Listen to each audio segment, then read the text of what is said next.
promise to be a lot shorter than what you just watched. I won't take it personally if you've never heard of me. I'm the new senator from the great state of Michigan, where I grew up. I've been in public service my entire life because I happened to be in New York City on 9/11 when the Twin Towers came down. Before the smoke cleared, I knew I wanted to make a life in national security. I was recruited by the CIA and did 3 tours in Iraq alongside the military. In between, I worked at the White House under President Bush and President Obama, 2 very different leaders who both believed that America is exceptional. You can find that same sense of patriotism here in Wyandotte, Michigan, where I'm speaking from tonight. It's a working class town just south of Detroit. President Trump and I both won here in November. It might not seem like it, but plenty of places like this still exist across the United States.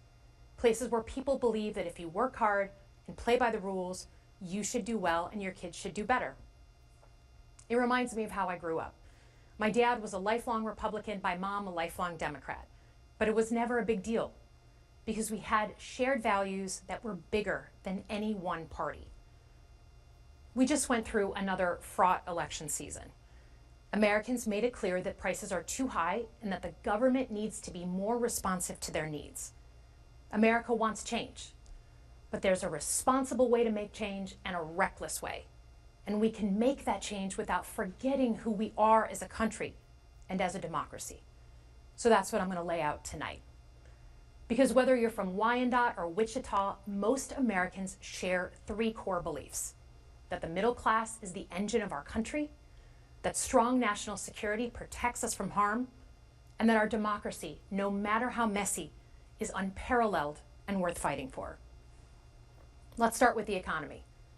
Michigan literally invented the middle class, the revolutionary idea that you could work at an auto plant and afford the car you were building. That's the American dream.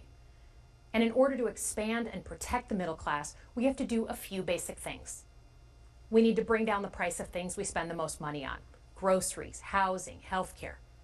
We need to make more things in America with good-paying union jobs and bring our supply chains back home from places like China. We need to give American businesses the certainty they need to invest and create the jobs of the future. And we need a tax system that's fair for people who don't happen to make $1 billion. Look, the president talked a big game on the economy, but it's always important to read the fine print. So, do his plans actually help Americans get ahead? Not even close. President Trump is trying to deliver an unprecedented giveaway to his billionaire friends. He's on the hunt to find trillions of dollars to pass along to the wealthiest in America. And to do that, he's going to make you pay in every part of your life. Grocery and home prices are going up, not down, and he hasn't laid out a credible plan to deal with either of those. His tariffs on allies like Canada will raise prices on energy, lumber, and cars, and start a trade war that will hurt manufacturing and farmers. Your premiums and prescriptions will cost more because the math on his proposals doesn't work without going after your health care. Meanwhile, for those keeping score, the national debt is going up, not down. And if he's not careful, he could walk us right into a recession. And one more thing. In order to pay for his plan, he could very well come after your retirement, the Social Security, Medicare, and VA benefits you worked your whole life to earn.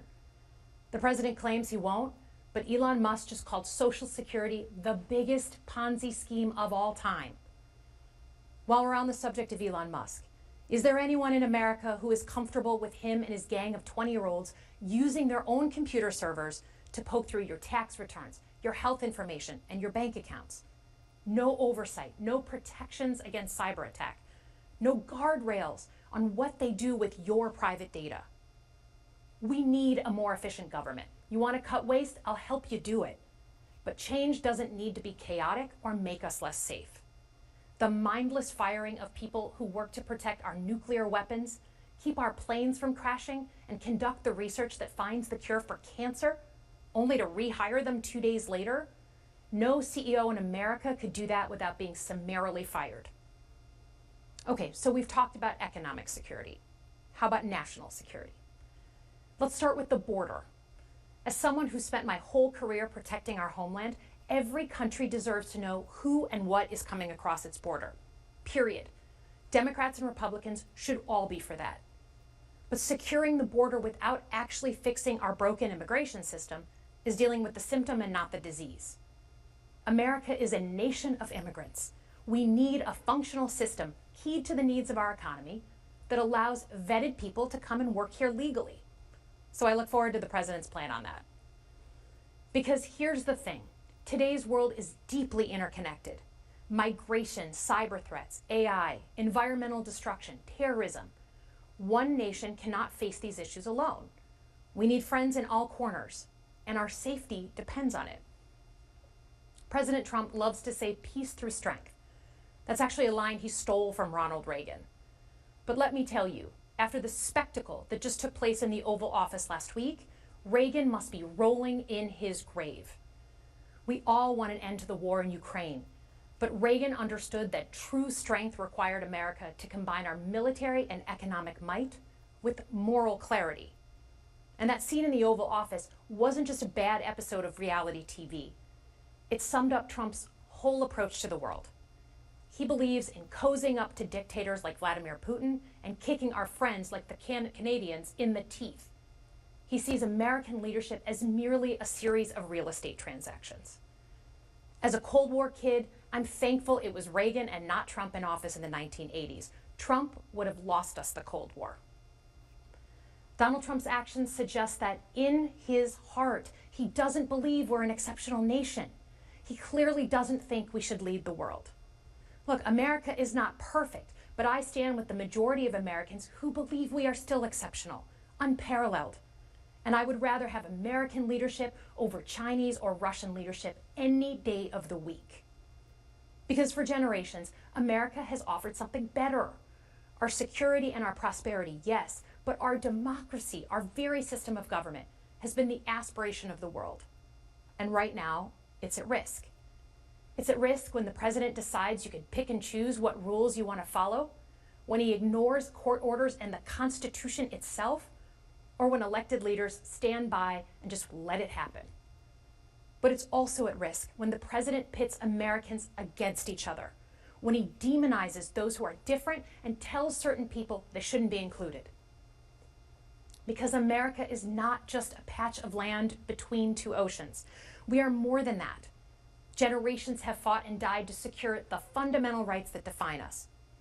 Those rights and the fight for them make us who we are.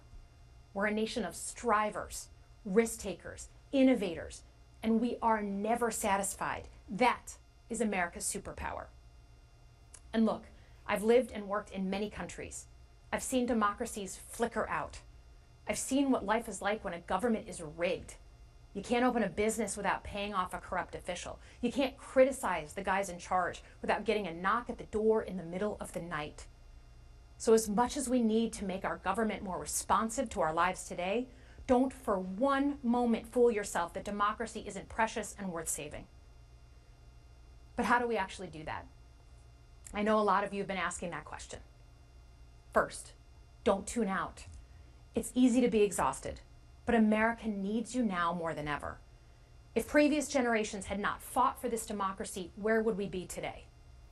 Second, hold your elected officials, including me, accountable. Watch how they're voting. Go to town halls and demand they take action. That's as American as apple pie. Third, organize. Pick just one issue you're passionate about and engage. And doom scrolling doesn't count. Join a group that cares about your issue and act. And if you can't find one, start one. Some of the most important movements in our history have come from the bottom up. In closing, we all know that our country is going through something right now. We're not sure what the next day is going to hold, let alone the next decade. But this isn't the first time we've experienced significant and tumultuous change as a country. I'm a student of history, and we've gone through periods of political instability before. And ultimately, we've chosen to keep changing this country for the better. But every single time, we've only gotten through those moments because of two things: engaged citizens and principled leaders. Engaged citizens who do a little bit more than they're used to doing to fight for the things that they care about, and principled leaders who are ready to receive the ball and do something about it. So thank you tonight for caring about your country, Just by watching, you qualify as engaged citizens. And I promise that I and my fellow Democrats will do everything in our power to be the principled leaders that you deserve. Good night, everyone.